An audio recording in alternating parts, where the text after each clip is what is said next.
Welcome back. I'm so glad you came back. So welcome to the program for Raising Your Self-Love Quotient.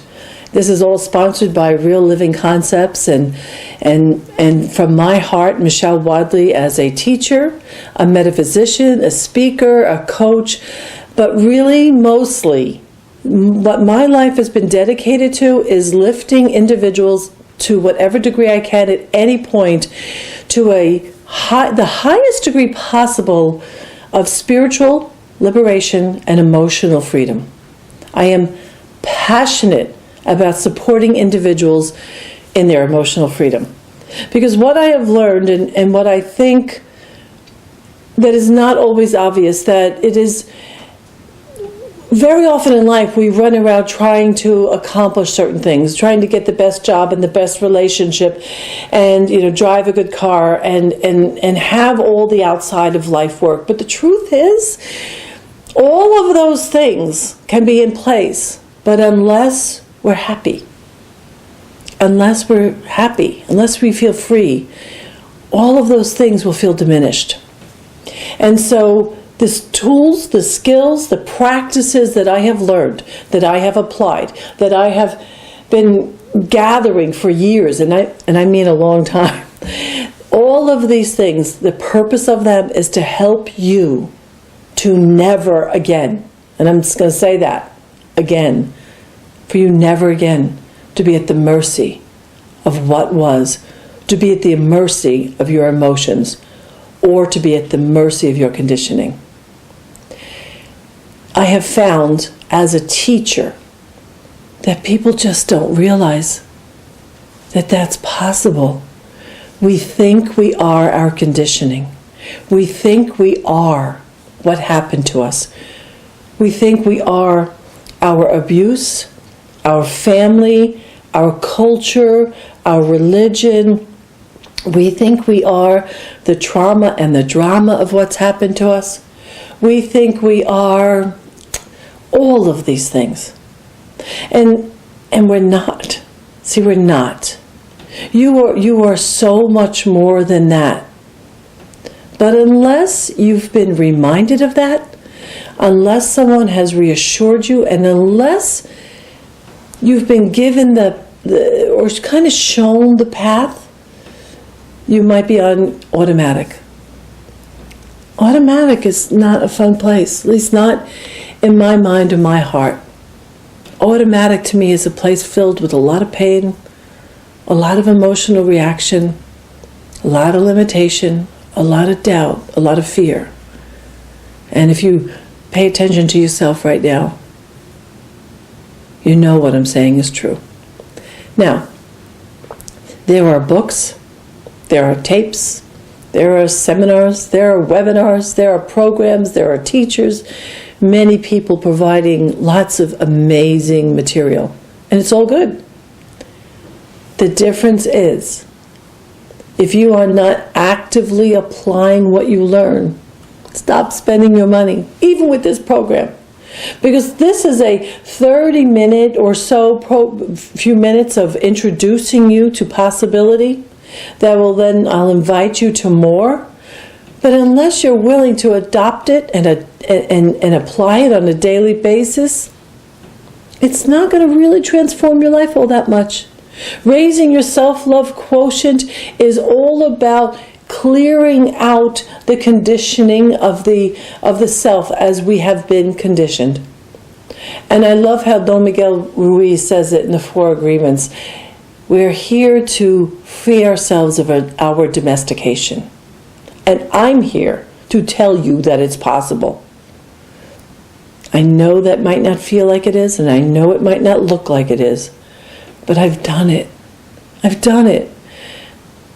And many people, especially me, have compelling stories. A lot of us have seen hard times. There's a lot of us.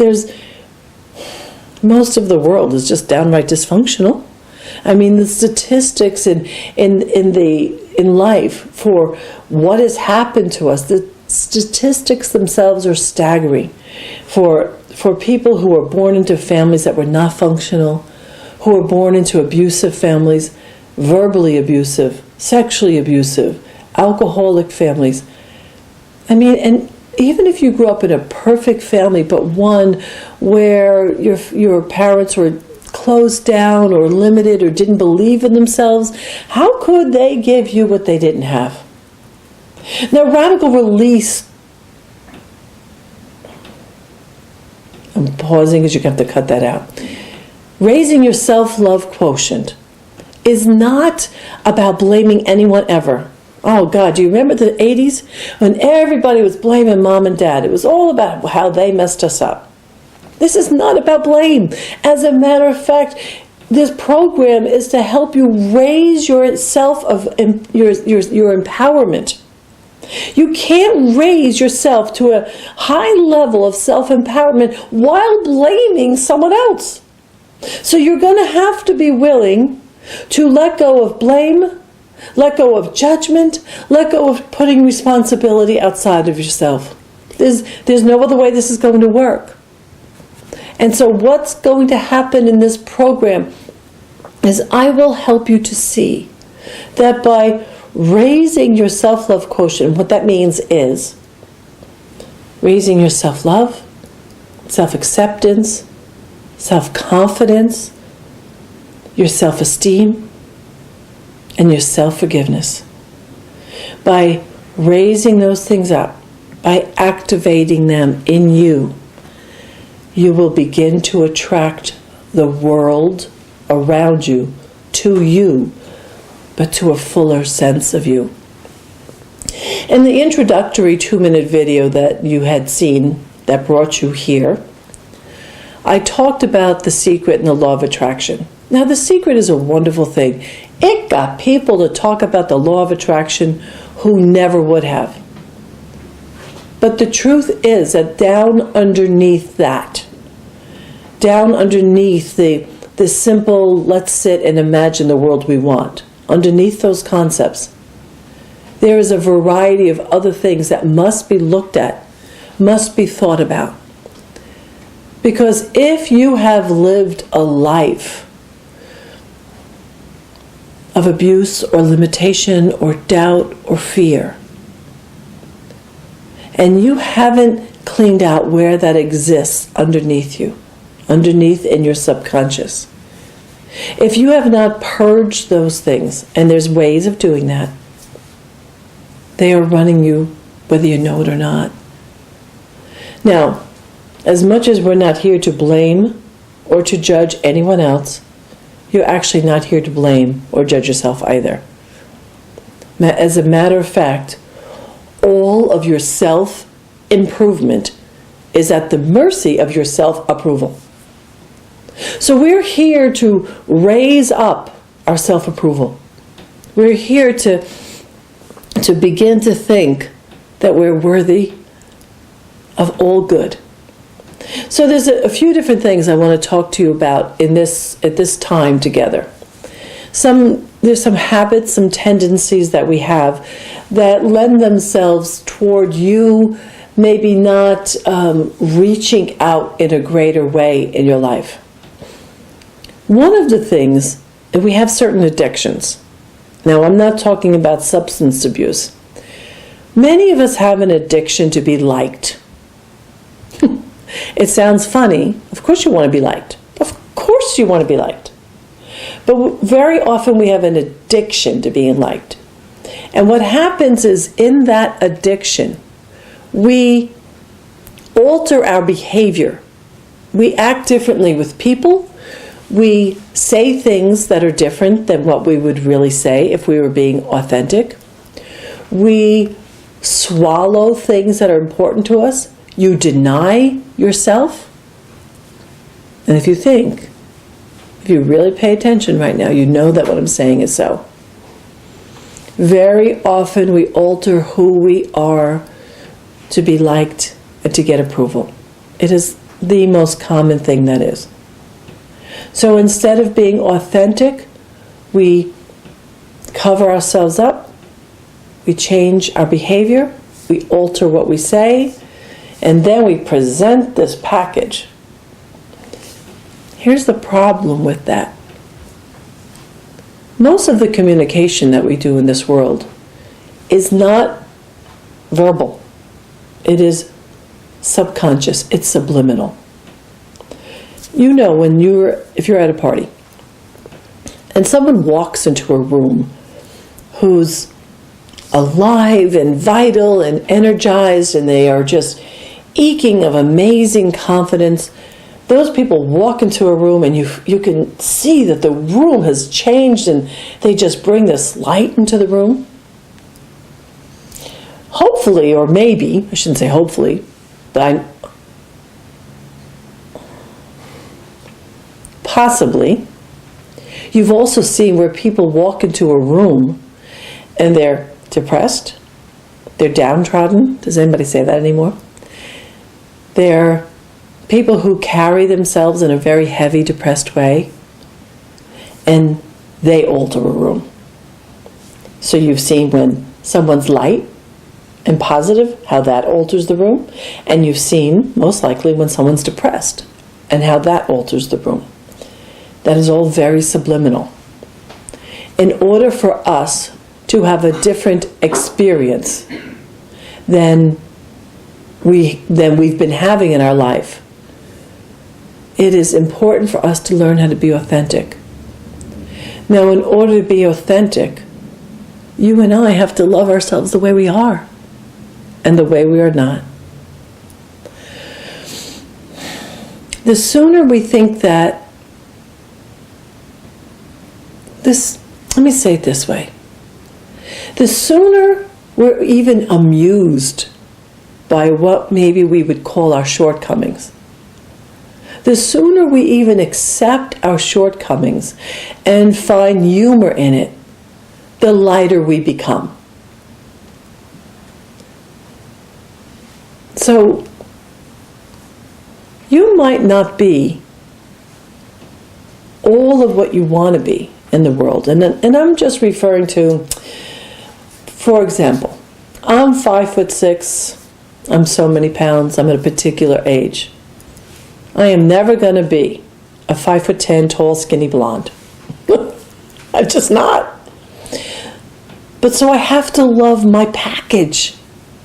I have to love when I walk into a room, I have to love the way I am, whether it's my ultimate dream or not. But it doesn't prevent me in loving who I am. And in loving who I am, that when I get comfortable, and I like to say this, when I'm comfortable in my own skin, I show up fuller.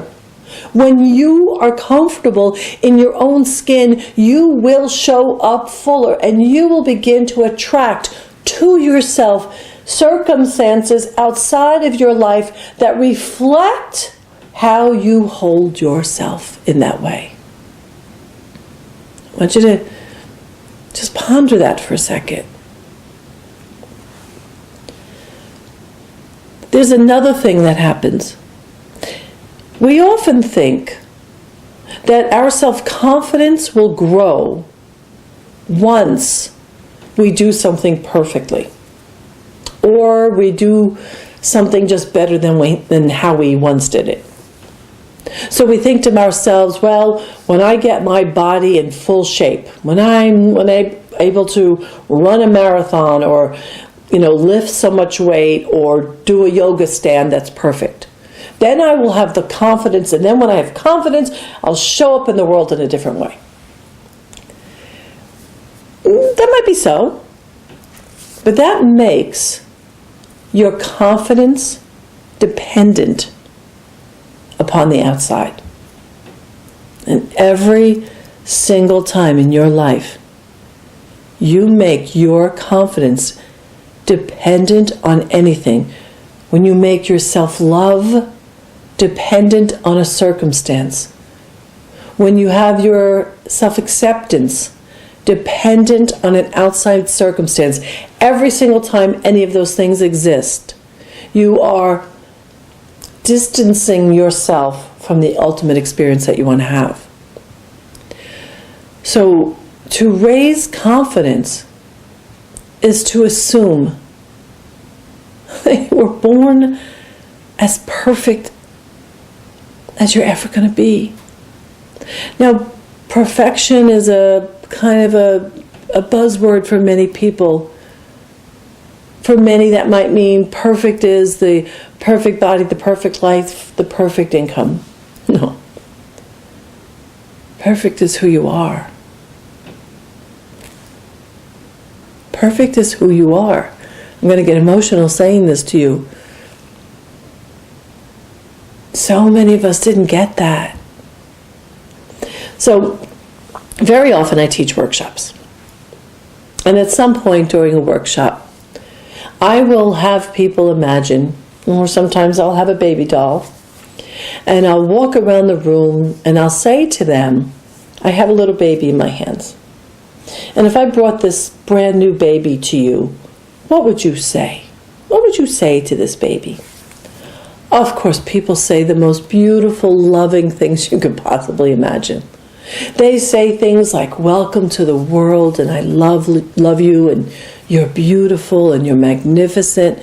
They say all these incredible things. And then I ask them this question. If this baby were you, and you started to grow and mature, at what point in your life do you stop deserving those comments?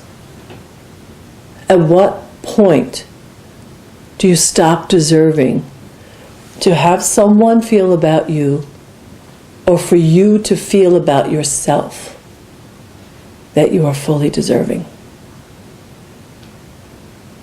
It always causes the room to stop and pause. And maybe you're feeling that now too. Now again, the reason why we're looking at these things is while very possibly you're seeking to be a really well-rounded, whole individual, unless you are clear and you practice, and I'll explain this in a minute, unless you practice radical honesty, you might not be facing the things that are running you. You've heard that term. I think back in the 80s we called that the tapes that were running you. We meant the conditioning.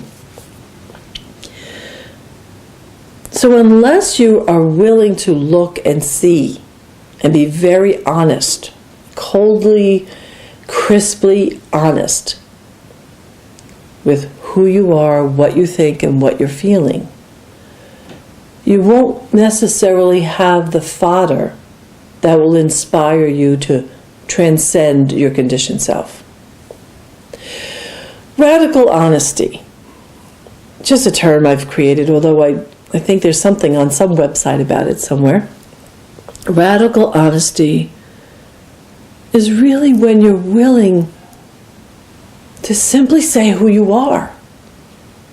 It's when you're willing to look at the aspects of you that are good and beautiful, but the aspects that might not be considered so good and beautiful. Yes, I know, if you're perfect, isn't everything good and beautiful? That'd be fine if you actually felt that. But aren't most of us often find ourselves on a journey or on a path trying to become something that we think we're not. And that's that discord. That's that divine discontent, so to speak. So, in order to come to the authentic way of being, we have to completely and totally acknowledge who we are. You have to be willing to face something down. Stop it for a second, please. Mm-hmm. When I say face something down, what I mean is, as a child, it's very possible that you were afraid about the monster in the closet. But unless you or your mother or your father or a sibling went over to the closet and actually opened the door, you wouldn't have had the opportunity to realize there was no monster in the closet. In order for us to rise above the things that have formed us, we have to just be willing to see them.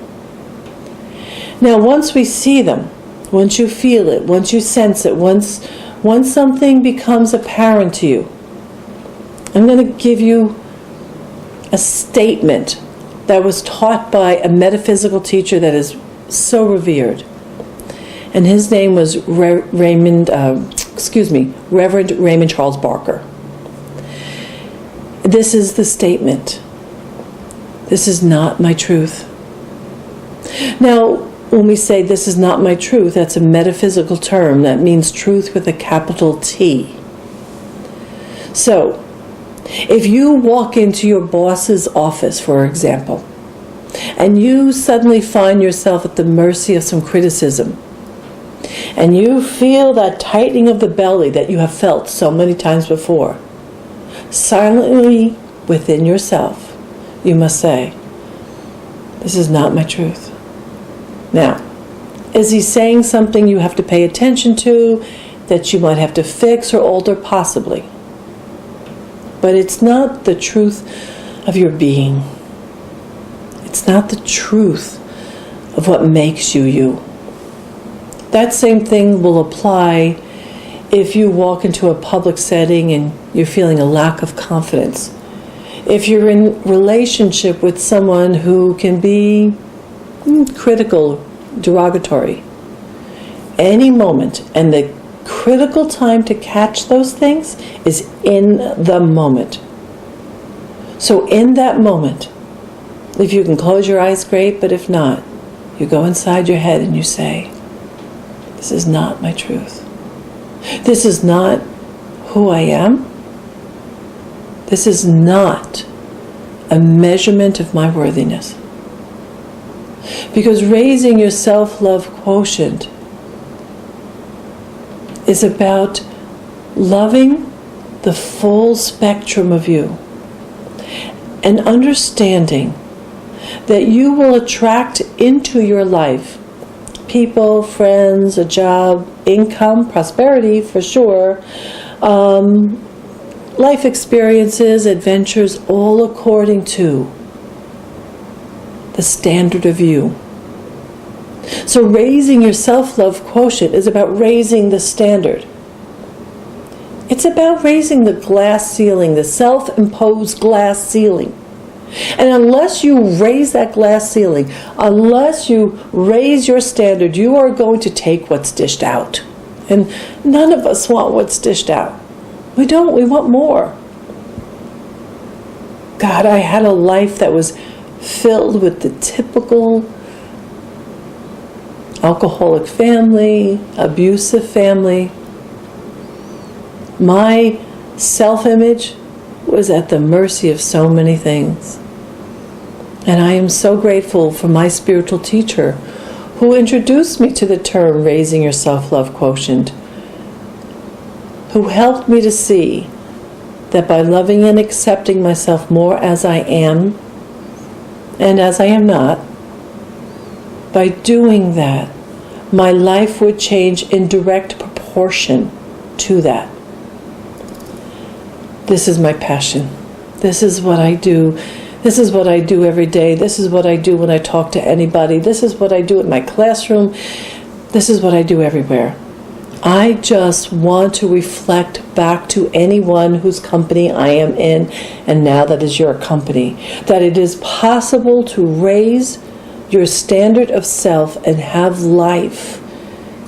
And I'm going to say it this way, easily reflect back to you the beauty of who you are. There doesn't have to be suffering. There doesn't have to be delay. There doesn't have to be all those things. We don't have to work hard for this. We just do have to work.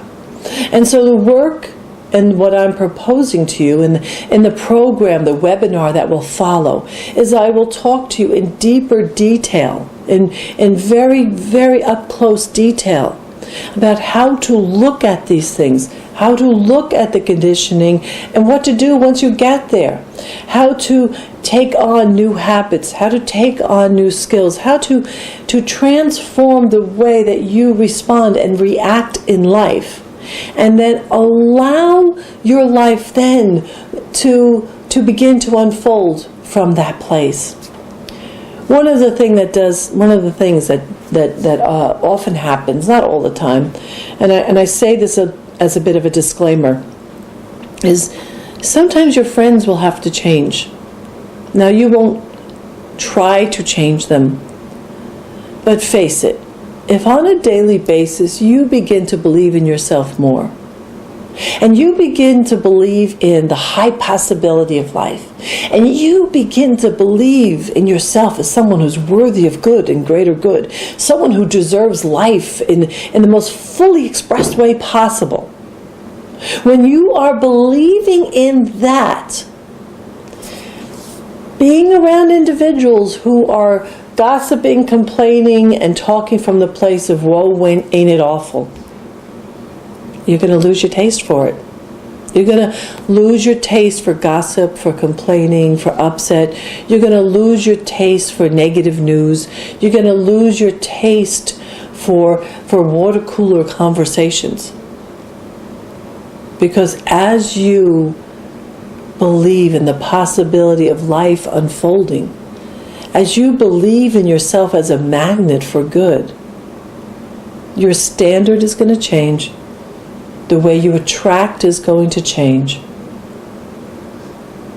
And the people around you will have to change. People will wonder what's happening. And you will see that you will begin to move into a different circle. Don't be afraid of that. It's natural, it's normal, it's okay. And what I want to say to you about that is that it's not about critiquing anyone. It is about organizing yourself to love them more. To love someone so that they begin to love themselves. You must love yourself enough that others want to love themselves that much too. Now, if you are parents, if you are grandparents,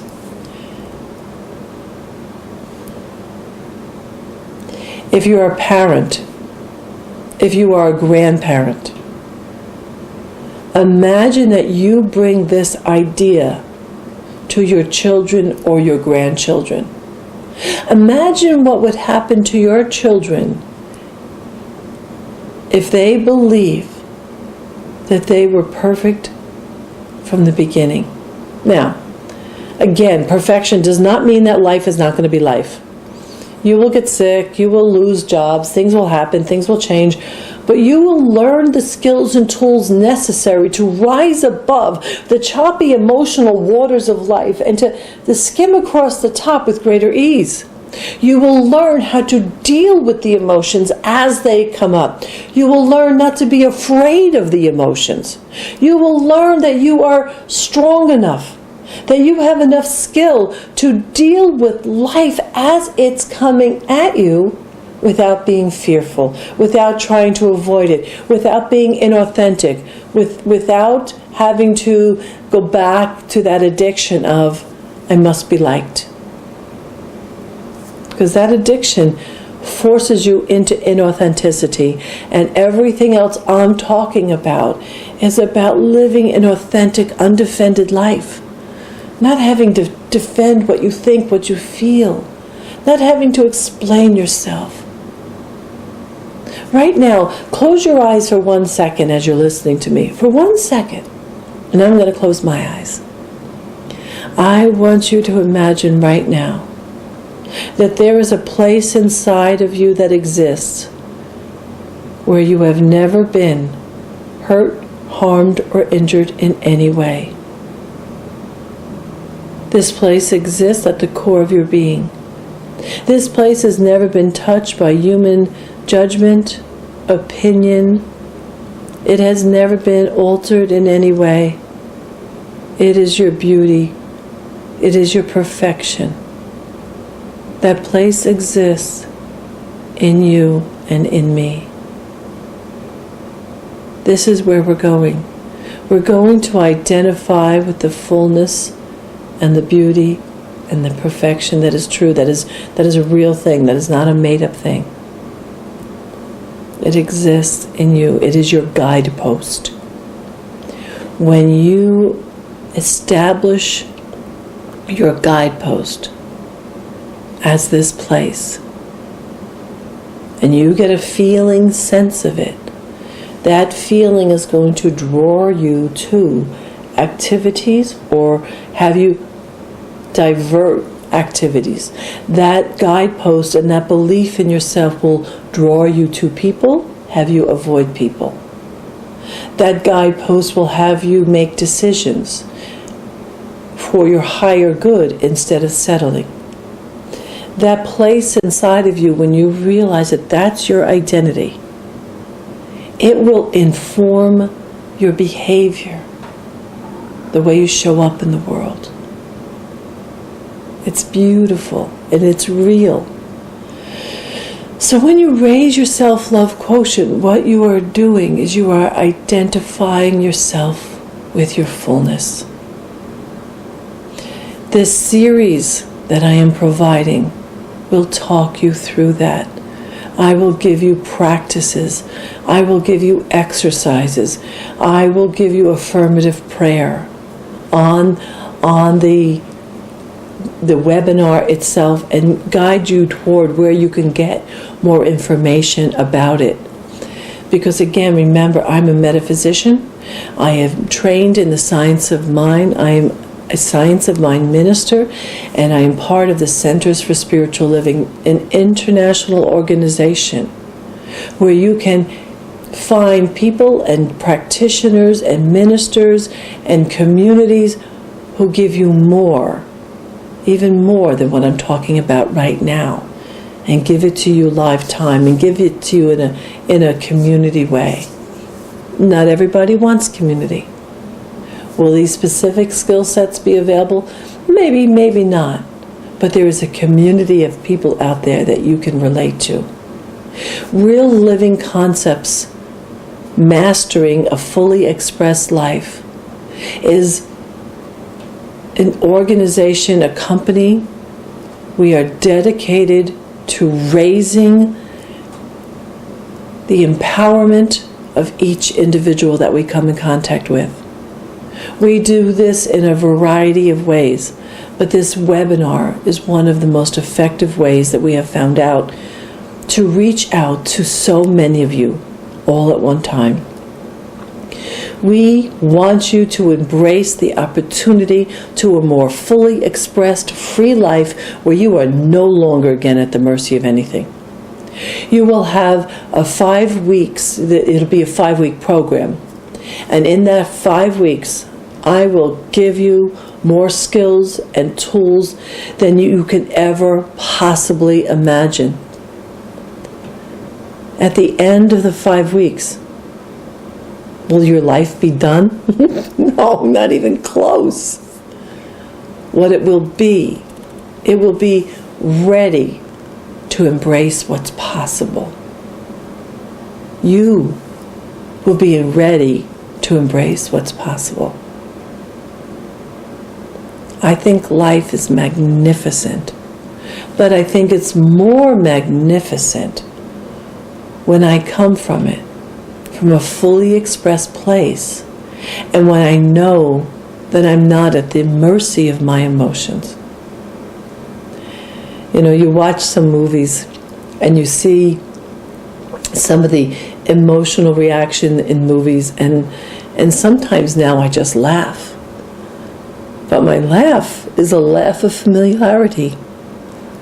Man, did I love drama. If you had a story, I had another story. If something wrong happened in your life, I had something else that happened that was even more wrong. If someone wronged you, I had someone else that wronged me even worse.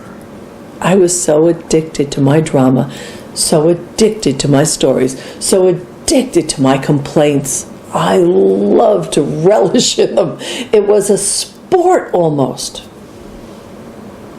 If any of this sounds familiar to you, if any of this sounds familiar to you, I'm here to tell you, it is not who you are. It is not who you have to be. And again, the first thing we do is we make an assessment of who I am, and I do that through radical honesty. I become very honest about who I am and what's going on. And then I choose to identify with that guidepost. I choose to identify with the perfection of me. And then when anything comes up in life that is contradictory to it, immediately, and I say immediately, I go inside and I declare, this is not my truth. And every day I look for those opportunities. Because every single time I can identify that, that means I immediately become the observer in my life. And when I become the observer in my life, I am not identifying with the thing that just happened. So, my job is to recognize, to not be afraid, to call out, to deny the potency or the authority of the thing, and then to let truth reveal itself through me. In this way, I get to love myself more and more and more all the time. I get to love all the aspects of me. I get to have more compassion and patience with myself. I get to have more self-acceptance. This is my journey, and this is the journey I'm inviting you to join me on. So please sign up for the webinar. And remember that if you will, you can submit your questions and your comments, and we will email you back, and we will respond to you directly. But join us on this 5-week journey, which probably could be a 52-week journey. So you can imagine in 5 weeks, it's going to be pretty impactful. And I promise to give you as many skills and tools as I possibly can within that time, and to join you and partner with you in helping you to raise your self-love quotient. So, I believe that this concludes what I need you to hear, but join me on a 5-week emotional journey to freedom in this training program. I'll see you soon. Thanks for tuning in.